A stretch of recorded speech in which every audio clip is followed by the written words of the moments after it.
Sometimes life just goes by so fast and we look back and we're wondering if we've wasted potential by not moving forward, right? I am 35 when you all watch this video. I'm 34 filming. By the time I put it out, I'll be 35. And I can't believe it because I felt like I just turned 30 yesterday, right? And when I turned 30, I felt like I was like so old, but when I'm 35, I actually oddly feel younger. But even still, I have to look back on the last 5 years of my life and I have to say, hey, did I leave things on the table? Am I wasting potential because I'm just checking boxes, which are really, really good for myself, for my family, but are those checking boxes getting in the way of some of the potential, some of the things that I know that I should be fulfilling for myself to make me a better man, better husband, a better father, right? So if you are fearing that you're wasting potential, watch this video. I'm gonna tell you, and I'm gonna walk through a few things that I have to give myself internal checks for and do so that I make sure I'm not wasting potential and just make sure that I'm staying in line with the man that I wanna be, right? So we're gonna keep talking about it. I'm gonna get into these 4 things, but before I do, if you don't mind, subscribe to the channel because we're gonna keep talking about all the fun stuff, all the good stuff. So number 1, spend time around builders. Now, I think that this is such an important thing because when it comes to potential, it's very, very easy for us to just kind of get caught up checking the boxes. Be it a job that yes, it pays the bills, but it's just kind of stagnant. You might be in a relationship or something that it's kind of stagnant. You know, fitness level, you might just kind of be going to the gym and checking the box again, kind of stagnant. But if you don't spend time around builders, you're not going to see people build and create. And so you're not always going to be inspired about building and creating, right? So I also see it as using social media spaces to be around those builders as well. I follow a lot of people that they're building in their career, they're building in their marriage, they're building in their faith. They're talking about those things. They're outwardly showing the struggles that they have by continuing to be in a place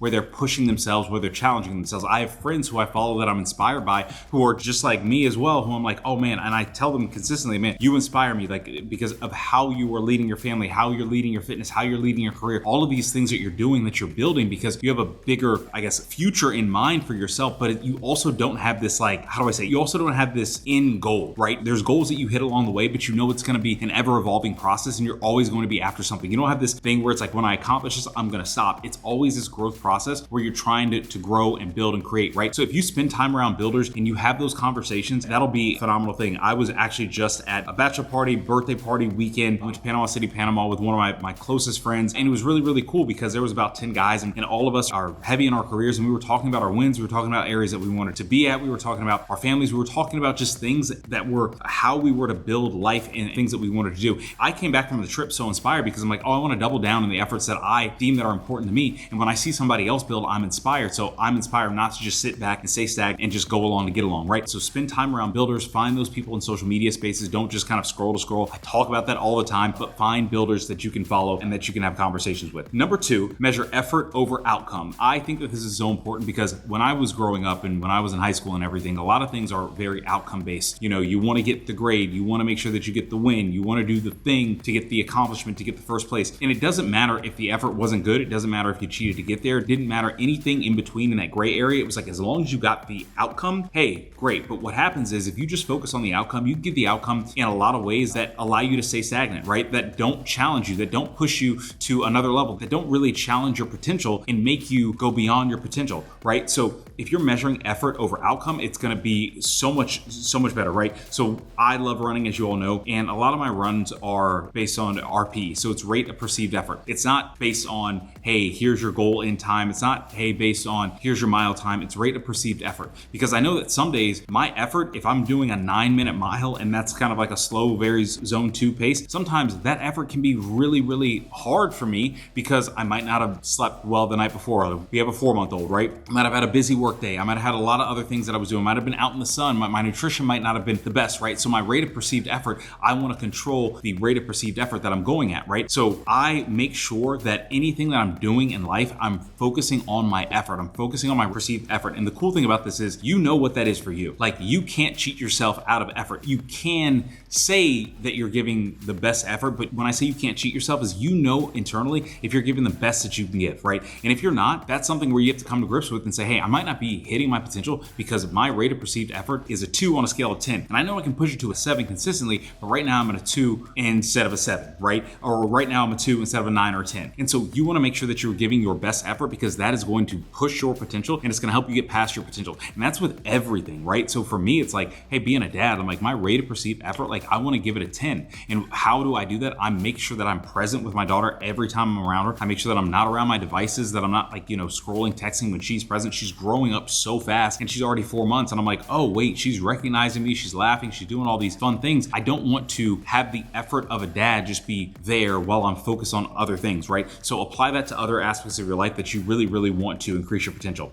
Number 3, create before you consume. I think that this is so awesome. It's so easy for us to consume content from everybody else. You guys are consuming my content, I really appreciate it. But what I mean is, when we are trying to do better in a certain area, it's very easy for us to consume a lot of knowledge without actually doing anything. I'm all for consuming a little bit and then trying the thing and then learning and then seeing what works and consuming and then trying and learning and seeing what works. I'm not for just consistently consuming content, right? I just got into cycling, and so I do watch cycling videos, but I'm out on my bike 3 to 4 mornings a week, and I am going out there, I'm pushing hard, I'm learning, but what I'm not doing is I'm not sitting week after week watching cycling videos, watching, oh, what gear to buy, what, type of workouts to do, blah, blah, all of these things, and then waking up every morning and not doing the thing, right? So create before you consume. If you go from a creative mindset, you're gonna learn what works, what doesn't work, what you like, what you don't like. I've created and I've started so many things and I've stopped so many things. I ran an apparel company. I have a seasoning, 𝐸𝐵𝐵BBQ right now that I was focused heavy on it at the beginning of the year. And now since we have a daughter, it's kind of waned a little bit. And so I want to get back into that, right? Same thing with the videos. Past few weeks kind of waned a little bit because we had a lot of travel and everything. But what I'm focused on is I'm focused on getting back into a creation mindset of it. So I'm not just sitting back and consuming.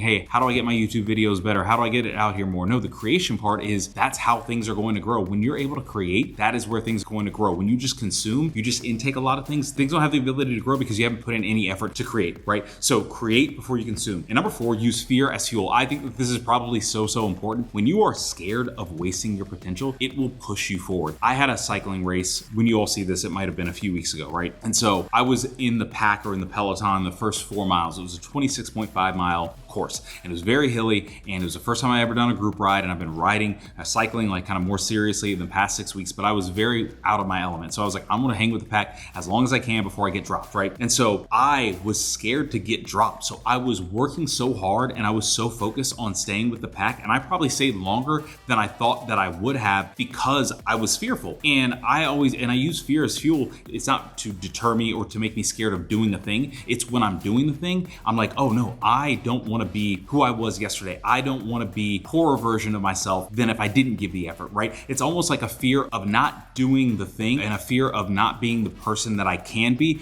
in process of doing the thing, right? So use the fear as fuel. Use the fear of, hey, I don't want to be the person who is just leaving potential on the table. I want to go beyond my potential. I want to do all the things that I really want to in life. And I want to make sure that I'm progressing in a way that I really enjoy instead of just sitting back and just like leaving it all on the table. So these 4 things, I promise you, if you do them, they're very easy. You can implement them today. Again, number 1, spend time around builders. You can follow those people online, people that you really enjoy seeing their content. Number 2, measure effort over outcome. Sometimes the outcome doesn't matter, but your effort does, right? So push yourself. Number 3, create before you consume. And maybe I'll adjust this a little bit, consume a little bit, but create a lot, and then consume a little bit more, and then create a lot more. But making sure that you are creating more than you're consuming. And number 4, use fear as fuel. Be scared of the person that you are leaving potential on the table. Be scared of that person, and then be the person who does not leave things on the table because you're giving forth effort. So I hope that this video helped you out. If you did, like, comment, subscribe, share, and I will see you all in the next video. Peace.